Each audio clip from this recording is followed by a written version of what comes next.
विद्यार्थियों, आज हम शुरू करने जा रहे हैं अपनी कक्षा 10 विज्ञान का जो 5वां चैप्टर है, जिसका नाम है दैनिक जीवन में रसायन। तो इससे पहले हम 1 से लेकर 4 चैप्टर पढ़ चुके हैं। उसके सभी वीडियो हम आपके पास पहुंचा चुके हैं। और वो जो फर्स्ट से लेकर फोर्थ जो चैप्टर है, 4 चैप्टर है, वो टोटल 17 नंबर के हैं। जिसमें पहला पार्ट 5 नंबर का है, दूसरा पार्ट 5 नंबर का, तीसरा पार्ट है वो 4 नंबर का, और चौथा जो लेसन है वो 3 नंबर का है। इस तरह से 17 नंबर के हम अध्याय पढ़ चुके हैं। अभी हम 5वां जो अध्याय पढ़ने जा रहे हैं, जिसमें कुल 9 अंक के प्रश्न आने वाले हैं परीक्षा में, बोर्ड परीक्षा में। तो ये बहुत ही महत्वपूर्ण लेसन है, दैनिक जीवन में रसायन। तो हम इसमें पढ़ेंगे कि अपने दैनिक जीवन में कौन कौन से ऐसे रासायनिक पदार्थ हैं जिनका हम उपयोग करते हैं, और उनके सूत्र क्या क्या हैं, और किस तरह से हम उनका उपयोग कर रहे हैं। तो इसके बारे में अपन सारा इस लेसन में पढ़ेंगे। तो सबसे पहले अपन इसमें जो टॉपिक लेंगे वो लेंगे अपन अम्ल, क्षार और लवण। तो हम अपने दैनिक जीवन में बहुत सारे अम्ल, क्षार और लवणों का उपयोग करते रहते हैं। जैसे अगर आप नींबू दही खाते हो तो वो अम्ल है। अगर आप साबुन का यूज़ कर रहे हो, या नीम का रस या करेले का रस यूज़ कर रहे हैं, तो वो क्षार है। आप नमक का यूज़ करते हैं या मीठा सोडा का यूज़ करते हैं, तो वो एक तरह का लवण है। तो बहुत सारे ऐसे पदार्थ हैं जो हम दिन भर में उनको उपयोग में लेते रहते हैं। तो सबसे पहले पढ़ेंगे अपन अम्ल या एसिड। अम्ल, क्षार और लवण, ये हमारा टॉपिक है। और इसमें पहला पढ़ेंगे अपन अम्ल या एसिड। तो अम्ल होते क्या है? तो ये होता है कि अम्ल जो होते हैं वो स्वाद में खट्टे पदार्थ होते हैं। जितने भी खट्टे पदार्थ होते हैं उसमें अम्ल होते हैं।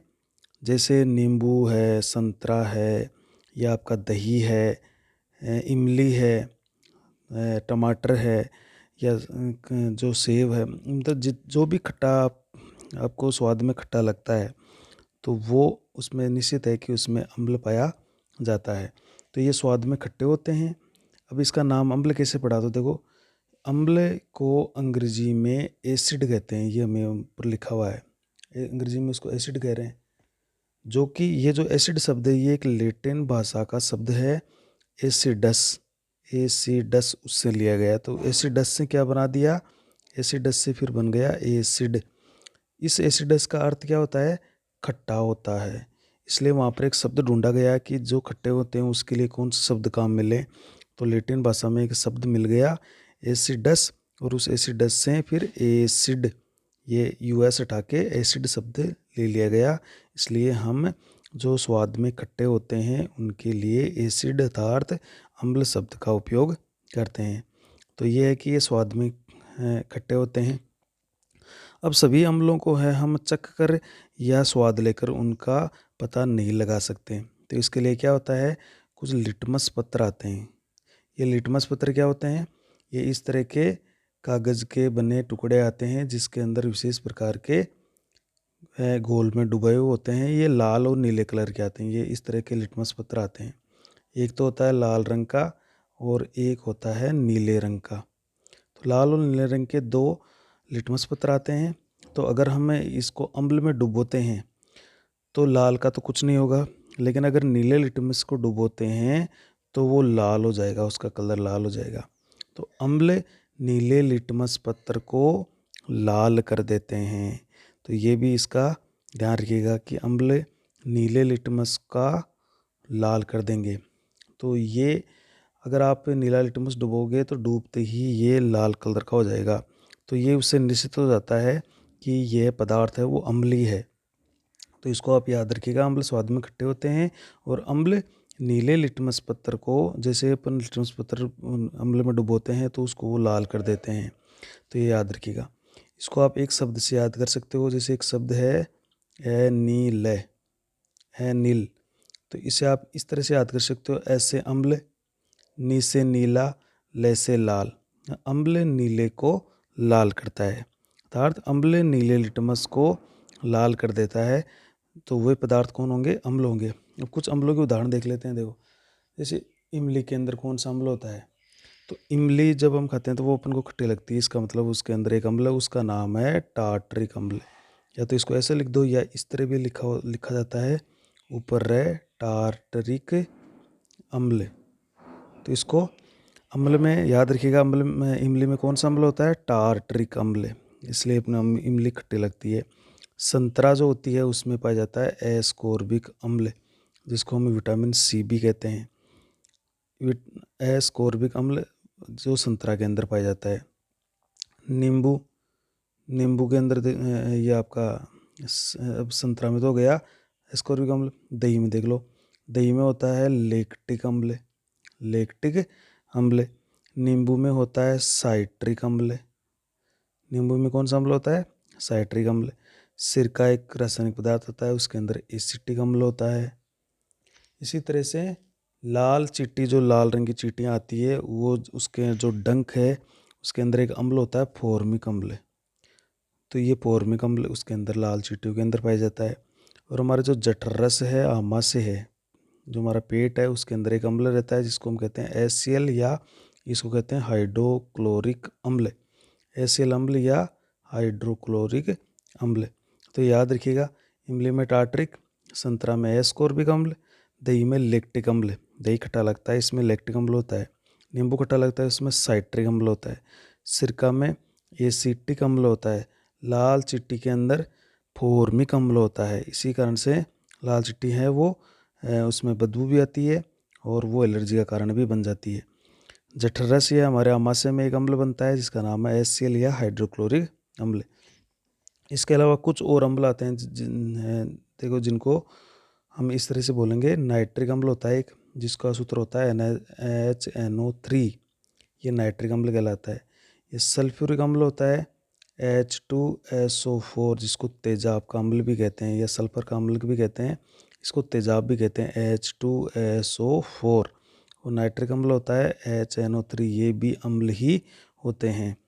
लेकिन इसको हम चक्कर इनको पता नहीं लगाएंगे क्योंकि ये खतरनाक होते हैं, इसलिए हम लिटमस पत्र के द्वारा इनका पता लगा लेंगे। जैसे इसमें लिटमस पत्र डुबोएंगे, लिटमस पत्र वो लाल हो जाता है। तो ये कुछ दैनिक जीवन में उपयोग आने वाले, ये अभी सभी अपन उपयोग करते हैं। ये नाइट्रिक अम्ल का भी जैसे अम्ल राज में उपयोग होगा, सल्फ्यूरिक अम्ल का जैसे बैटरियों के अंदर या तेजाब के रूप में है, क्लीनर के रूप में इसको हम इस्तेमाल करते हैं। तो ये तो थे हमारे अम्ल। अब इससे एक अलग गुण वाला एक पदार्थ और होता है जिसका नाम है क्षार। ये होता है क्षार। देखिए, क्षार जो बिल्कुल अम्ल के विपरीत गुण रखता है। तो क्षार क्या होते हैं? स्वाद में कड़वे होते हैं। जो भी आपको कड़वा लगता है, इसका मतलब उसमें स्वाद, वो उसमें क्षार है। जैसे नीम का रस है, करेले का रस है, तो वो कड़वे लगते हैं। तो उसका कारण ये है कि उनमें निश्चित रूप से क्षारीय पदार्थ उपस्थित है। तो क्षार है वो स्वाद में कड़वे होते हैं। क्षार लाल लिटमस को नीला कर देते हैं। देखो, अभी इसका उल्टा है। अम्ल तो कर रहे थे नीले लिटमस को लाल में चेंज, और यहाँ क्षार क्या करते हैं? ये क्या करते हैं? लाल लिटमस को नीला कर देते हैं। ये कौन होते हैं? ये क्षार होते हैं, ये ध्यान रखिएगा। अगर लाल नीला डुबोएंगे तो नीला का तो कुछ नहीं होगा, जबकि लाल लिटमस पत्र इनमें डुबोएंगे तो वो नीला हो जाएगा। तो इसका मतलब होता है कि वो क्षारीय पदार्थ है।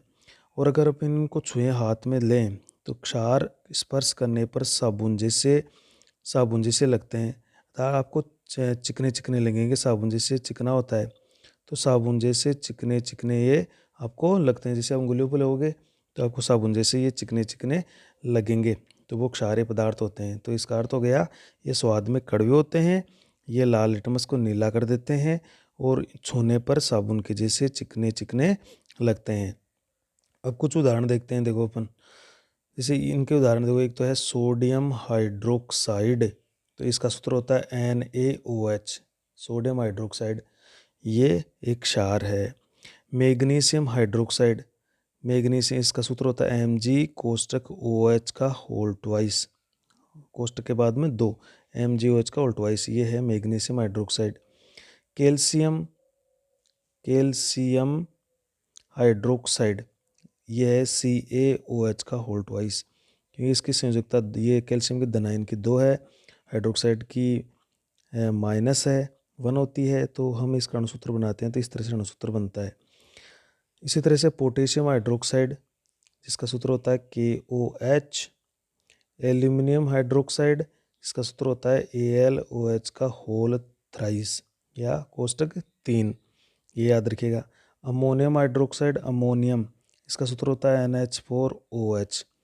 तो आप यहाँ पर एक चीज़ देख रहे होगे कि सभी के अंदर OH है, तो जिन पदार्थों में OH पाया जाता है वो क्षार होते हैं।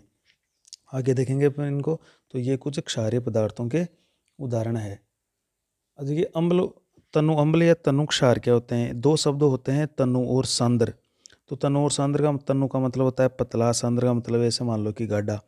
तो अम्ल और क्षार को अगर आप पानी में जल में घोलते हैं तो घुलनशील होते हैं, आराम से घुल जाते हैं। चाहे अम्ल हो या क्षार हो, जैसे आप उनको जल में घोलोगे तो वो जल में घुलनशील होते हैं।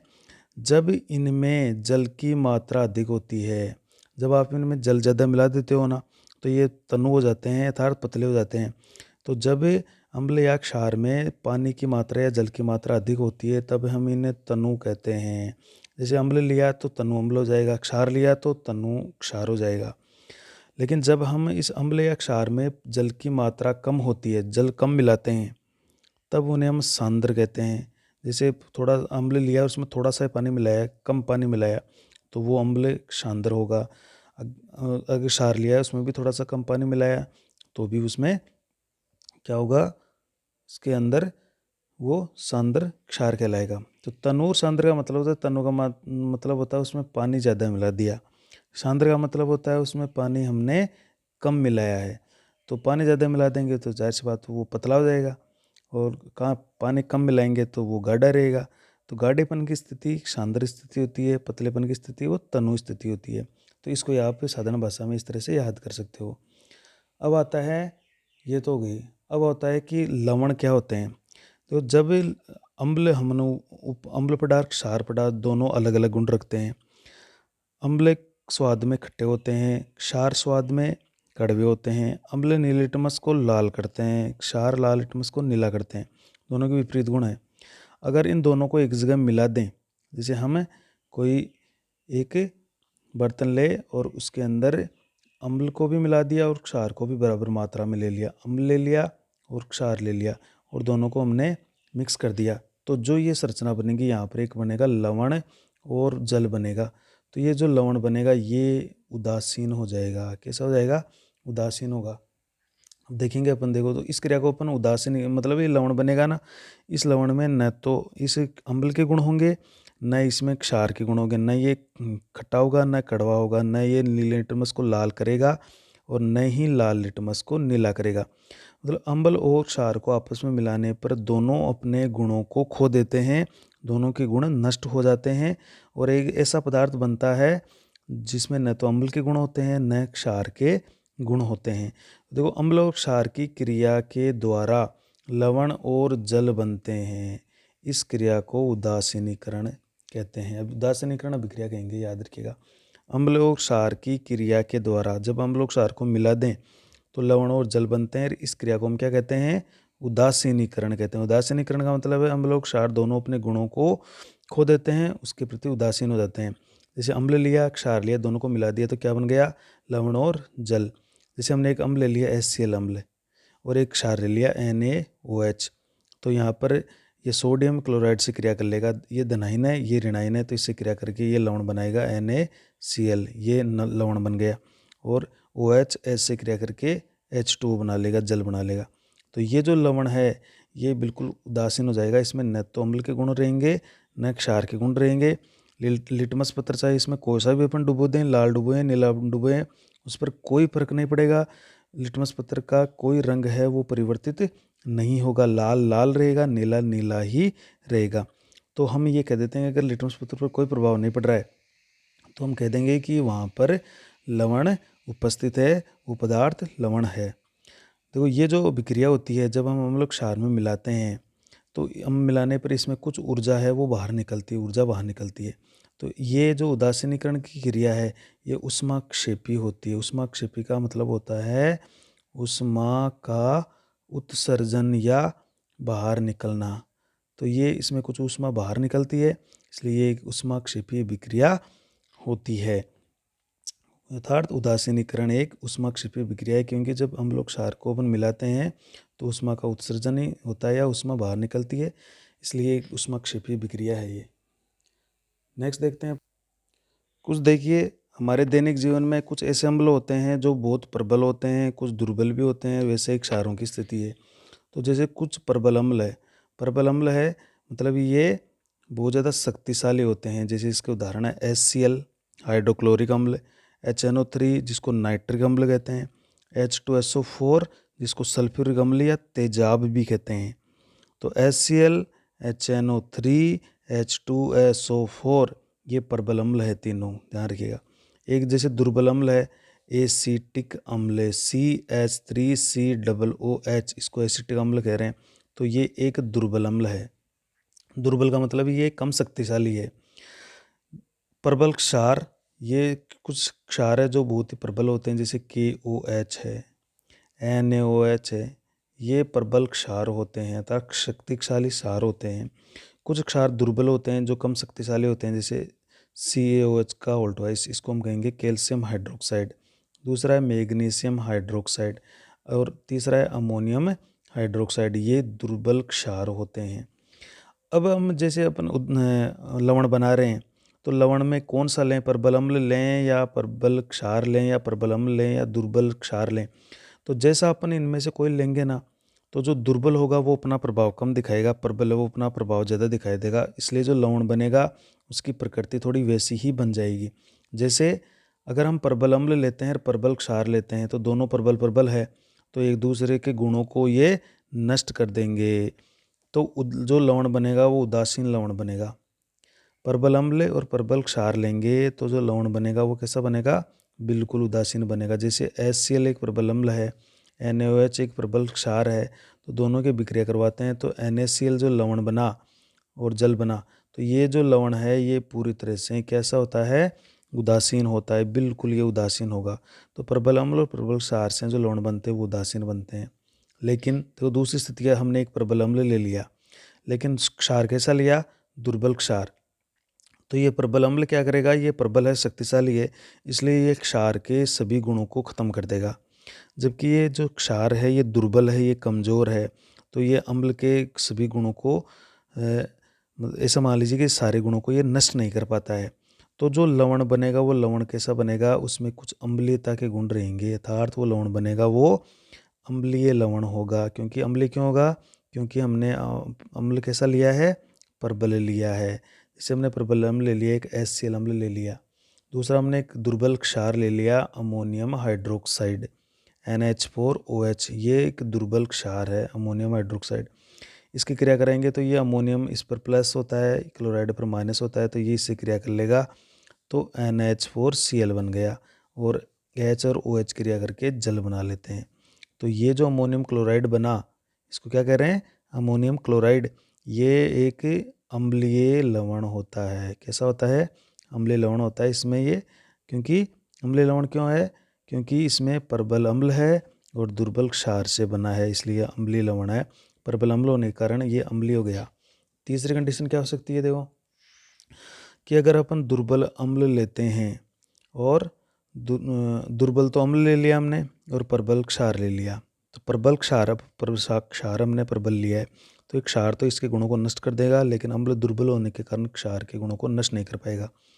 जैसे हमने तो उस तब क्या कौन सा लवण बनेगा, क्षारीय लवण बन जाएगा। क्योंकि एक प्रबल क्षार लिया है तो जो लवण भी बनेगा उसमें कुछ क्षारीयता के गुण रहेंगे।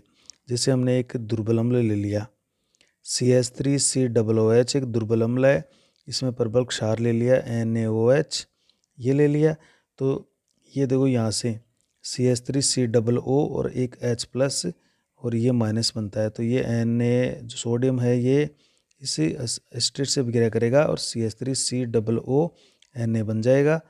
इसको अपन कहते हैं सोडियम एसीटेट। ये क्षारीय लवण है और H और OH मिलकर जल बना लेंगे।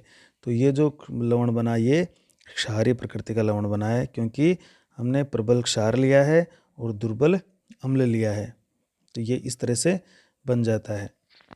अब नेक्स्ट देखते हैं, देखो लवणों के गुण क्या क्या होते हैं। तो लवणों के गुण क्या क्या हैं, लवण जब बन जाते हैं तो ये लवण क्या होते हैं, उच्च गलनांक होता है ये, और उच्च क्वथनांक होते हैं। मतलब गलनांक ठोस का द्रव में बदलना, क्वथनांक का मतलब होता है द्रव का गैस में बदलना। तो ये इनके जो गलनांक और क्वथनांक होते हैं उबलने और पिघलने की जो बिंदु होते हैं वो काफ़ी उच्च होते हैं, इनको ज़्यादा मात्रा में हमको गर्म करना पड़ता है। अर्थात हम कह देंगे लवणों के उच्च गलनांक और उच्च क्वथनांक होते हैं। और दूसरी बात, ये जितने भी लवण है ये मुख्यतः क्रिस्टल के रूप में पाए जाते हैं। जैसे आप मीठा सोडा देख लो, चाहे आप, तो लवण के जो मतलब होता क्या है कि लवण ये मुख्यतः जो जितने भी लवण है ये क्रिस्टल के रूप में पाए जाते हैं। क्रिस्टल का मतलब है, नमक को देखिए तो नमक के अंदर किस तरह से क्रिस्टल बने हुए हैं उसके छोटे छोटे छोटे। इसी तरह से अपन मीठा सोडा देखते हैं या धोने का सोडा देखते हैं तो भी वो पाउडर क्रिस्टल के रूप में आता है। तो ये जितने लवण होते हैं ये मुख्यतः क्रिस्टल के रूप में पाए जाते हैं। और इस क्रिस्टल में इनके साथ एक कुछ जल के अणु पाए जाते हैं, उस जल को कहते हैं क्रिस्टलन जल। तो क्रिस्टल में इनके साथ क्रिस्टलन जल भी उपस्थित होता है। क्रिस्टलन जल उपस्थित होता है मतलब जैसे आप अगर एक जैसे ये ले लिया आपने, जैसे कि एक बर्तन में आपने नमक ले लिया, इस तरह से एक बर्तन में आपने नमक लिया और उसको बिल्कुल बंद करके आप उसको गर्म कर रहे हैं, तो देखेंगे कि इसमें कुछ अपन को पानी के अणु दिखाई नहीं दे रहे हैं। या जैसे मीठा सोडा ले लिया, नमक क्या, मीठा सोडा ले लिया, मीठा सोडा, या ले लिया आपने खाना धोने वाला सोडा, धोने का सोडा, तो आपको वहाँ पर ये पानी की बूंदें नज़र आएगी। मतलब ये जैसे हमने कपड़े धोने का सोडा ले लिया और उसको गर्म करते हैं तो उसमें आपको उसकी कुछ पानी की बूंदें इसके जो अपने ऊपर प्लेट लगाई है उस प्लेट की नीचे सतह पर आपको देखने को मिल जाएगी। मतलब हमें इन जब लवणों को गर्म करते हैं तो इनमें कुछ पानी के अणु पाए जाते हैं, तो ये पानी के अणु है वो गर्म करने पर बाहर निकल जाते हैं। तो ये लगभग लवणों के अंदर ये पाए जाते हैं।